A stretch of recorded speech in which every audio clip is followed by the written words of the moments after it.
میں بہت تھک چکی تھی اور فوراً جا کر سو گئی اور مجھے بے تحاشا نیند آنے لگی۔ جیسے ہی سوئی تو گھر نیند میں کھو گئی۔ صبح جب اٹھی تو سورج سر کے اوپر تھا۔ واش روم گئی، ہاتھ منہ دھو کر واپس آئی۔ بھائی سے اسد کا پوچھا تو کہنے لگا وہ تو صبح سے جا چکا ہے، تم نیند میں تھی اس لیے اٹھانا ضروری نہیں سمجھا۔ اس نے کہا میں جلد ہی گھر والوں کو روانہ کر دوں گا۔ اور بھائی مجھ سے پوچھنے لگا سنا شیزہ باجی کیسی گزری رات؟ میں نے کہا بھائی مت پوچھو، اتنا تھکایا کہ میں بیان ہی نہیں کر سکتی۔ تم سے وہ بہت ہٹ کے تھا کیونکہ تم باجی سمجھ کر کچھ رعایت کر جایا کرتے تھے، لیکن اس نے تو 1 روپے کی بھی رعایت نہ دی، بس اپنا فائدہ ہی کرتا رہا، لیکن تھا بہت خوش کیونکہ میں اس کے ارادوں پر پورا اتری ہوں۔ بھائی نے کہا اب کیا کہتی ہو، گلابوں کو کیسے اپنی طرف لایا جائے؟ تو میں نے کہا بھائی وہ مجھے لگتی تو شوقین ہے، پھر بھی مجھے لگتا ہے وہ اسد کے رشتے کے لیے ساتھ ہی آئے گی، لیکن تم نے موقع ضائع نہیں کرنا۔ اب میں نے اپنا جو کام کرنا تھا کر چکی ہوں، اب تمہاری باری، جو طریقہ بھی اختیار کرو وہ آپ کا کام ہے۔ بھائی نے شیزہ باجی تم دیکھتی جاؤ، گلابوں یہاں سے خالی واپس نہیں جائے گی، یہاں سے فریش کر کے ہی بھیجوں گا۔ باتوں ہی باتوں میں مجھے یاد آیا کہ ہم تو بس کام پر ہی لگے ہیں، کوئی سیفٹی کا تو پتہ ہی نہیں، یہ نہ ہو کہ بن بہائی ماں بن جاؤں۔ یہ ڈر تو مجھے بے چین کرنے لگا۔ اور سب سے بڑی بات تو میں اپنے بھائی کا نام بتانا بھول گئی۔ میرا بھائی کا نام دانش تھا۔ میں نے دانش بھائی سے کہا بھائی اب تو ڈیٹ بھی آنے والی ہے، مجھے تو ابھی یاد آیا، اب کچھ کرو۔ بھائی نے کہا شیزہ باجی بات تمہاری ٹھیک ہے، اب پتہ نہیں شادی کتنا دیر میں ہوتی ہے، چلو چلتے ہیں بازار، سیفٹی کا بھی کچھ کر لیتے ہیں، اور آج گھومنے کا بھی دل کر رہا ہے۔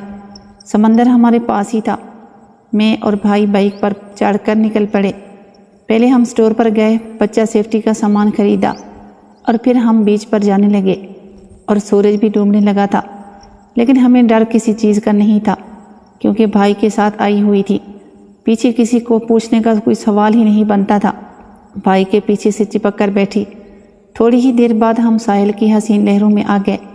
بائک سے اتر کر ایک اکیلی چھتری کے نیچے جا کر بیٹھ گئے، اور بھائی میرا ہاتھ پکڑ کر کہنے لگا شیزہ باجی کل تم نے وعدہ کیا تھا کہ جیسے کہو گی ویسے ہی، اب کیا کہتی ہو میں اپنے دل کی بات بتاؤں؟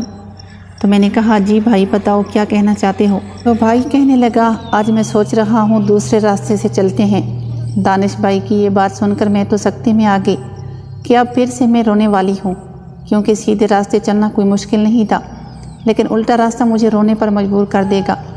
میں نے بھائی سے کہا نہیں بھائی، بس جیسے ہم چل رہے ہیں ٹھیک ہے، دوسرے راستے میں کبھی نہیں گزری، آپ بات کو سمجھو۔ تو بھائی ناراض ہونے لگا۔